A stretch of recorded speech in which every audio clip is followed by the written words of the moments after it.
Hello! Mahilig ka rin ba maglaro ng gashapon? Kasi isa yan sa paborito namin gawing dalawa. Last week nga ay pumunta kami sa Green Hills para maglaro ng gashapon. Ang hinahanap ko nga pala ay yung Mofusan at saka yung mga pagkain. Kasi ang cute ng mga Mofusan tapos yung mga pagkain, realistic sila tingnan. Gaya nga nitong mga pinapakita ko, gusto ko yung mga yan.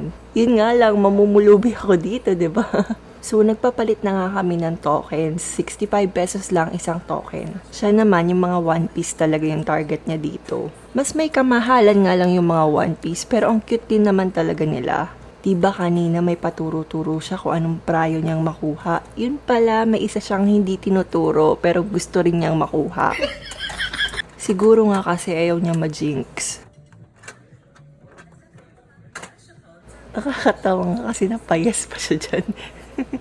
Yun pala yung gusto niya pero ayaw niya sabihin. So ayan, nandito na tayo sa gusto ko naman. Gusto ko talaga yung pagkain. At least dito mas mura lang, 'di ba? 3 tokens lang kaysa dun sa mga figures. May mga hinahanap din naman akong figurines kaya nga lang hindi pa available dito sa Philippines. So, ayan, medyo kinakabahan ako sa mga oras na to kasi wala akong swerte dito. Pero mabuti naman nadala ata sa dasal na awa ata sa akin, binigay na yung prayo ko. So, ayan, sige, buksan mo. Hirap na hirap ka, no? Guys, binabalik nyo ba yung capsule after nyo makuha yung laman? Kasi ako hindi, iniipon ko siya. Ewan ko, parang feeling ko may pagagamitan ako sa kanya in the future. So, ayan na nga. Tada! Di ba ang cute-cute niya? May paalog-alog pa. Aesthetic yan. So, ito na nga yung isa ko pang gusto. Tinuro ko pa naman yung gusto ko. Hay nako, dapat pala hindi na tinuturo. Para kasing na-jinx siya. Oo nga pala guys, 8 tokens lang yung meron ako. Tapos 6 na yung nagamit ko. So, 2 na lang yung natitira.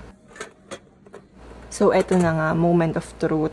Ang saklap lang kasi 'di ba ang dami kong tinuro tapos wala dun yung nakuha ko.